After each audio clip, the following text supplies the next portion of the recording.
Ibinahagi ni Department of Health Secretary Ted Herbosa ang mga naging paghahanda para sa 48th ASEAN Summit sa Cebu noong nakaraang linggo.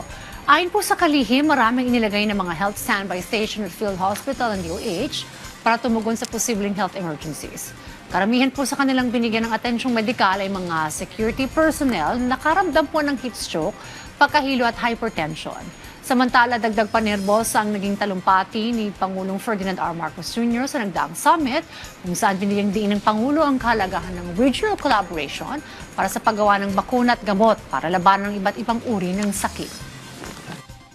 In fact, nandito yung Metro Manila, nandoon sa Cebu yung Metro Manila para matuto at paghandaan yung gagawing ASEAN Summit sa November. So ito importante yung mga access sa medisina, no?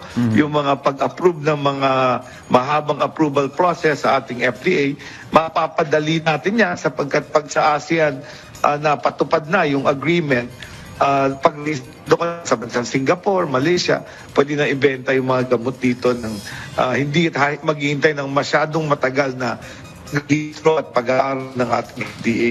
So, magkaroon tayo ng access sa gamot, bakuna at mga medical equipment.